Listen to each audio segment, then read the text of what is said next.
So hello mga coins, mapagpalang araw po sa ating lahat. So nais ko lang po magpasalamat sa mga nakatangkilik po sa ating YouTube channel. So thank you po.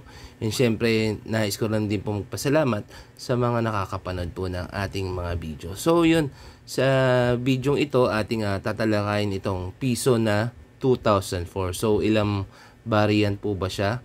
So yun, samahan niyo po ako, ating talakayin po itong variant po na to. So, yun. Kaya po natin natalakay itong mga variant po ng piso kasi magbubuo po tayo ng piso series. So, yan. Samahan niyo po ako sa journey yan. And possible bigyan natin ng value po yung mga coin na to. And kung ano ba dito yung tinatawag nilang common coin. So, huwag na natin masyadong patagalin. Pabain. So, tara. Let's go.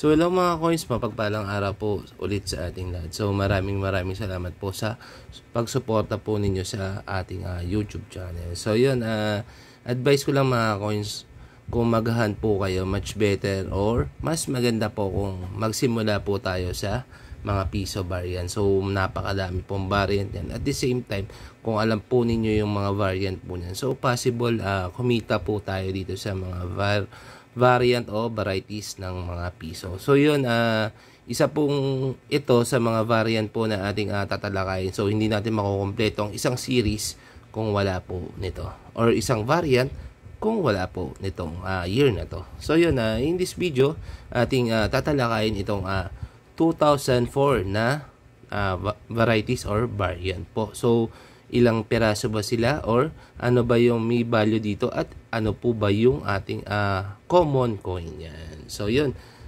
first ito po yung common coin po kung tawagin. So makikita nyo po sa kanya is maganda pa po yung kanyang pinaka texture. So yan, ito po yung obverse ng barya. So makikita nyo po yung reflection po ninyo. So makikita po natin, no, napakaganda pa. Kitang-kita pa po yung pinaka-detalye niya, yung script. So makita niyo parang frost po siya. Oh. Pero yan po yung tinatawag nilang parang mirror-like, di ba? So ito po yan po, cogwheel effect po yan. So yun yung umiikot-ikot na liwanag yan, cogwheel effect po yan. So ito po yung reverse po niya. So makikita niyo po, yan. Ito po ay Daiwan. Yan, Daiwan po ito. So ito po yung readed niya. So ito po yung common. So wala tong added value mga coins. Tandaan po natin mabuti. No added value, Daiwan. Yan. So ito po yung ating ito possible may value po ito. So mapapansin niyo po sa obverse po niya o sa harap po niya. So parehas lang po.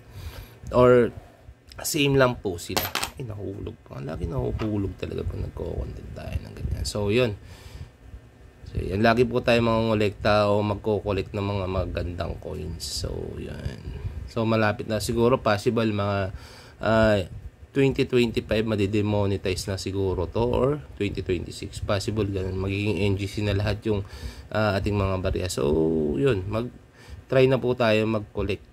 So, ito po yung common, no, added value. So, ito po yung medyo may value.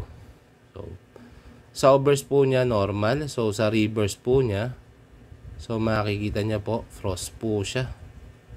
So, makikita niya dito sa isang barya natin na common. So, yung likod po niya is normal lang po. Yan. So, makikita niya may cogwheel effect. Kasi nga po maganda mirror-like. So nakikita po yung reflection. So ganyan po. Yan. So ito po yung medyo may value. So liwanagan po natin ng konti para makita lalo yung kanyang frost effect. Okay, wait lang. Lock natin. So yun. So ito po yung frost, reverse frost kung tawagin. So makikita nyo po yung pinaka reverse po niya is Daiwan pa rin po. Yan. So, yun. Nakikita niyo po yung pinaka frost po niya. So ito po yung possible na rare. So dalawang variant na po yan. So ito po yung possible na rare. Ayan. So makikita niyo po, yun po yung tinatawag nilang negro. Ayan. O black tone kung tawagin. So makikita niyo po yung pinaka likod po niya. Ayan, makikita niyo po yung kanyang texture hanggang sa loob mga ka-coins is inabot ng toning ng barya. So ito legit to mga ganito para sa akin. Kasi kung ano lang po yan, effect lang po yan ng chemical. So hindi po yan papasok sa pinakaloob po niya. Tapos makikita niyo pa po yung pinaka parang shiny type niya. So matagal na sa akin tong coin na to. So yan, black tone na 2004. So pares lang po siya nito. Ito po. Aking 5 pesos na black tone din.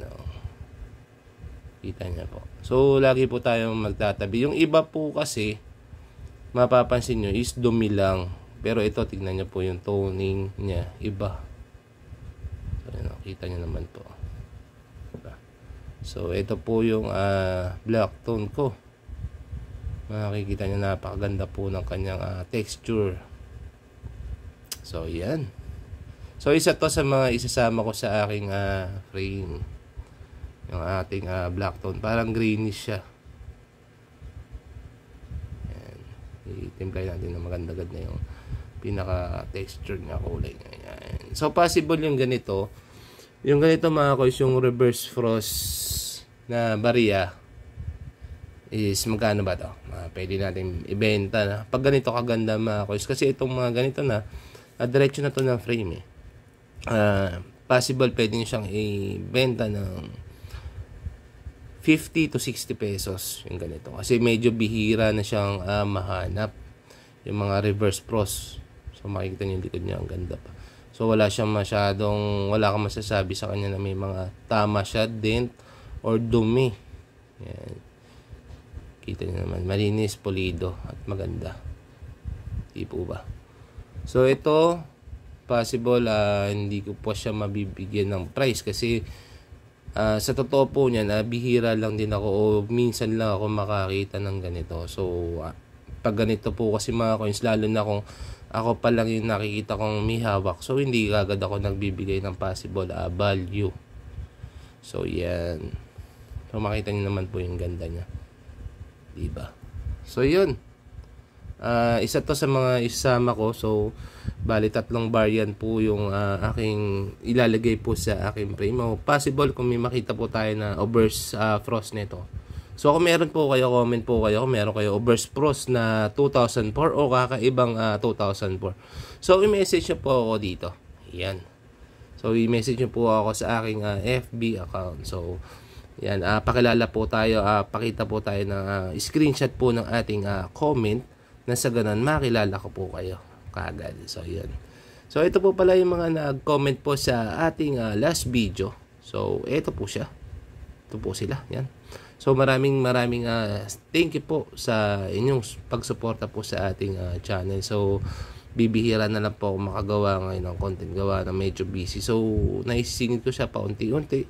So maraming salamat din po sa suporta po ninyo. Kung magme-message po kayo, make sure po na screenshot po natin ang ating comment na sa ganon ma-replyan ko po kayo. So sundin po natin yung instruction para magkaroon tayo ng transaction. Yan. Instruction, transaction. So, yan, medyo magka-rhyme siya. So, yun, nakita-kits po ulit tayo sa susunod na vlogs mga coins. So, ingat-ingat po ng marami and God bless us all. Thank you. God bless.